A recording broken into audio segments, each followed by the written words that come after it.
Hello and welcome back to all round teaching. जैसा कि आपको पता ही होगा, फाइनली जेके पुलिस कांस्टेबल का जो एग्ज़ाम डेट है वो आउट हो गया है। और कुछ इंपॉर्टेंट चीज़ें हैं जिन पे हम बात करेंगे इस वीडियो में। सबसे पहले अगर हम एग्ज़ाम डेट को देखें और उतना टाइम नहीं बचा है अब एज पेरेंट्स के पास, तो वो इस बचे हुए टाइम में अपने आप को किस तरह से प्रिपेयर कर सकते हो और इस एग्ज़ाम में किस तरह से वो कल को अप्रोच कर सकते हैं। उसके अलावा अगर हम काफ़ी टाइम से जो बच्चे काफ़ी सारे एज रिलैक्सेशन के लिए डिमांड कर रहे थे, तो उसका क्या स्टेटस रहने वाला है, उस पे भी हम बात करेंगे। सो ये 2-3 इश्यूज़ हैं, 2-3 चीज़ें हैं इनफैक्ट जिन पे हम बात करेंगे। इंपॉर्टेंट कुछ पॉइंट्स हैं जिनको हम इस वीडियो में कवर करेंगे और बात करेंगे इस सब पे कि किस तरह से प्रिपेयर करें, एग्ज़ाम डेट क्या है और एज रिलैक्सेशन का क्या है। सो उसके लिए हम सीधे पहले जेकेएसएसबी की नोट्स पे चलते हैं जो एग्ज़ाम डेट नोटिफिकेशन बाहर हुई है। उससे पहले अगर आपने अभी तक ऑल राउंड टीचिंग को सब्सक्राइब नहीं किया है, do subscribe all round teaching, क्योंकि यहाँ पे हम हर एक रिक्रूटमेंट की अपडेट आप तक सबसे पहले पहुँचाते हैं और उसके लिए आपको ऑल राउंड टीचिंग सब्सक्राइब करना ज़रूरी है। तब जाके वो इंफॉर्मेशन आप तक टाइमली पहुँच जाएगी। सो पहले हम नोटिफिकेशन पे चलते हैं, वही हम बाकी सारी चीज़ों को डिस्कस करेंगे। तो ये है वो नोटिफिकेशन, आप क्लियरली देख सकते हो। Advance notes for the conduct of OMR based examination for various post. सबसे पहले ओएमआर बेस्ड एग्जाम होगा जो कि एक्सपेक्टेड था और पता ही था। इसके अलावा अगर हम बात करें, ये रहा हमारे पास जो कांस्टेबल की जो पोस्ट है, जिसमें कांस्टेबल आर्म्ड आईआरपी है या एसडीआरएफ है या एग्जीक्यूटिव है या कांस्टेबल टेली कम्युनिकेशन है एंड कांस्टेबल फोटोग्राफर है, इनका जो एग्ज़ाम है, सबसे पहले अगर हम पहले हिस्से की बात करें तो इसका एग्ज़ाम फर्स्ट यानी कि 1 दिसंबर को इसका एग्ज़ाम होने वाला है। अगर हम कांस्टेबल एग्जीक्यूटिव एसडीआरएफ और आईआरपी की बात करें, इसका जो एग्ज़ाम है वो 1 दिसंबर को होने जा रहा है। और जो बाकी कांस्टेबल टेली कम्युनिकेशन है एंड कांस्टेबल फोटोग्राफर, क्योंकि इनका सिलेबस अलग है, तो इनका एग्ज़ाम जो है 8 दिसंबर और 22 दिसंबर को होने जा रहा है। इसके अलावा कुछ और भी पेंडिंग एग्ज़ाम्स थे, जूनियर स्टीनोग्राफर जैसे जूनियर स्टीनोग्राफर एग्रीकल्चर और एनिमल शीप हस्बेंड्री और rural development junior scale stenographer, इनका एग्ज़ाम 29 दिसंबर को होने जा रहा है। इसके अलावा बात करें हॉर्टिकल्चर की, स्टीनोटाइपिस्ट और health and medical education stenotypist और लॉ डिपार्टमेंट में उर्दू टाइपिस्ट का जो एग्ज़ाम है, पहले दो का 29 दिसंबर को होने जा रहा है। और जो लॉ डिपार्टमेंट का एग्ज़ाम है उर्दू टाइपिस्ट, उसका 30 दिसंबर को एग्ज़ाम होने जा रहा है। दैट मीन्स अगर आप इन सारे एग्ज़ाम्स को देखो तो 2024 में ही इनको ख़त्म करने की कोशिश की जा रही है। इसके बाद हम आएंगे कांस्टेबल पे, जो हमारा मेन एग्ज़ाम है। इसमें सबसे पहले अगर हम देखें आज की डेट में, अगर आज 22 डेट है तो 1 दिसंबर को एग्ज़ाम होने वाला है। आप मान के चल सकते हो कि आपके पास सिर्फ एक मंथ है और जो ये बाकी बचे हुए दिन है ये इधर उधर निकाल जाते हैं। आप समझो एक मंथ आपके पास है, 1 मंथ आपके पास है। इसके अलावा अगर हम सेकंड पॉइंट की बात करें, that is age relaxation. Age relaxation जो है ये नोटिफिकेशन निकलने के बाद कंप्लीटली यहाँ पे रूल आउट होती है। किसी भी तरह की एज रिलैक्सेशन नहीं मिलने वाली है, वो क्लियरली यहाँ पे मेंशन नहीं है, लेकिन क्लियर इंडिकेशन है कि एज रिलैक्सेशन जो है वो रूल आउट हो गया, ख़त्म हो गया। कोई एज रिलैक्सेशन नहीं मिलेगा और एग्ज़ाम जो है फाइनली 1 दिसंबर को होने जा रहा है। और किस तरह से इस एग्ज़ाम के लिए हम प्रिपेयर करें, उसके लिए हम अगर पहले सिलेबस देखें तो अगर आप सिलेबस को देखोगे उतना कोई डिफ़िकल्ट सिलेबस नहीं है। अगर आपने अभी तक भी प्रिपेयर नहीं किया है, एक मंथ में भी आप अपने आप को प्रिपेयर कर सकते हो। इतना प्रिपेयर एटलीस्ट कर सकते हो कि आप इस एग्ज़ाम को क्वालिफाई करो और फाइनल सिलेक्शन लिस्ट में अपना नाम पाओ। जनरल इंग्लिश की बात करें, बेसिक से टॉपिक्स है, 25 मार्क्स यहाँ से आपको बनते हैं। इस पे हम और कुछ वीडियोस लाएंगे। ऑलरेडी इंग्लिश ग्रामर का हर एक टॉपिक पढ़ाया हुआ है ऑल राउंड टीचिंग पे।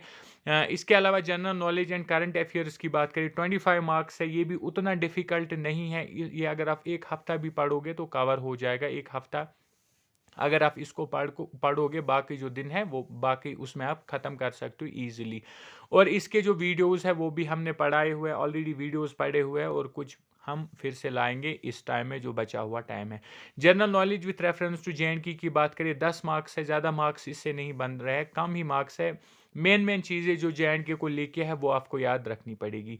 Reasoning and numerical and reasoning ability की बात करें, एक और इम्पॉर्टेंट सेक्शन है, 25 मार्क्स इससे भी बनते हैं। और न्यूमेरिकल जो है बेसिक अरिथमेटिक जिसको हम बोलते हैं, उसके वीडियोस ऑलरेडी ऑलराउंड टीचिंग पे चल रहे हैं। उतना ये भी कोई डिफ़िकल्ट टॉपिक नहीं है, लेकिन वीडियो को देख के आपको थोड़ा सा कॉन्सेप्ट समझना पड़ेगा, उसके बाद आराम से आप कर सकते हो। इसमें इवन 20+ मार्क्स आप आराम से कर सकते हो। कंप्यूटर्स की बात करें, 15 मार्क्स है, ये भी उतना कोई नहीं है, बेसिक ही है, फंडामेंटल्स वगैरह आपको इनपुट आउटपुट या सॉफ्टवेयर्स बाकी है, MS ऑफिस है या ईमेल इंटरनेट है, ये चीज़ें आपको पढ़नी पड़ेंगी। उतना ये भी कोई डिफ़िकल्ट नहीं है और लेवल जो है बिल्कुल ईजी लेवल है। पेपर जो होगा मॉडरेट टू ईजी लेवल का पेपर भी होगा, क्लियर सी बात है वो भी, लेकिन प्रिपेयर करना पड़ेगा। कंपटीशन लेवल देखिए, नंबर ऑफ एस्पिरेंट्स देखिए, प्रिपरेशन ज़रूरी है। अगर आप लास्ट के मंथ में भी अपने आप को फुल डेडिकेट करते हो इस एग्ज़ाम की तरफ, तो आराम से हो जाएगा। आर्टिकल्स की बात करें, बेसिक रूल्स है, पढ़ाया हुआ है, वीडियो ऑलरेडी पढ़ा हुआ है ऑलराउंड टीचिंग पे, आप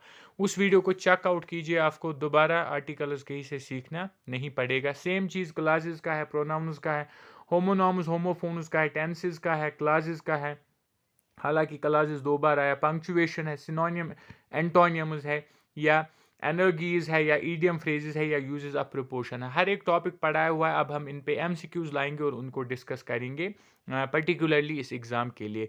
या जनरल नॉलेज की बात करें, इसमें आपको थोड़ा पढ़ना पड़ेगा। इंडिया की हिस्ट्री, फ्रीडम स्ट्रगल आपको पता होगा, लेकिन फिर भी थोड़ा सा डिटेल में पढ़ना पड़ेगा। फर्स्ट इन वर्ल्ड इंडिया, ये चीज़ें आपको पढ़नी पड़ेगी। लेटेस्ट और पहला पहला जो होता है और लास्ट जो होता है उन पे फोकस करके। या पॉपुलर नेम्स है, इसमें कुछ रिलीजियस या पॉलिटिक्स या साइंटिफिक डिस्कवरी जो लेटेस्ट है उनको पढ़ना पड़ेगा, या जो फर्स्ट है उनको पढ़ना पड़ेगा। न्यूज़पेपर, जो कुछ इंपॉर्टेंट न्यूज़पेपर्स हैं इंडिया के, उनको आपको पढ़ना पड़ेगा। बुक्स एंड ऑथर, जो लेटेस्ट बुक्स हो उनको पढ़ना पड़ेगा। या इंडिया की फेमस प्लेसेस और कुछ फेस्टिवल्स, कस्टम्स, उनको थोड़ा याद रखना पड़ेगा। लैंग्वेजेस अलग अलग स्टेट्स की और कैपिटल करेंसीज भी याद रखना पड़ेगा। करेंसीज जो है वर्ल्ड करेंसीज है, कैपिटल्स भी कंट्रीज एंड इंडियन स्टेट्स के, वो भी आपको याद रखना पड़ेगा। या UN को आपको थोड़ा पढ़ना पड़ेगा, वीटो पावर्स या इसके प्रिंसिपल आर्गन और उनकी क्या फंक्शन है, वो थोड़ा सा एक टॉपिक बन जाता है, उसको भी देखना पड़ेगा। और सार्क और एशियन को भी पढ़ना पड़ेगा, 2 साउथ एशियन एसोसिएशंस है। या साइंस में देखें तो बेसिक्स आपको उसमें भी पढ़ना पड़ेगा। और अवार्ड्स की बात करें, जितने भी अवार्ड्स है, world famous award science literature supports में लेटेस्ट किन को मिले हैं वो देखना पड़ेगा।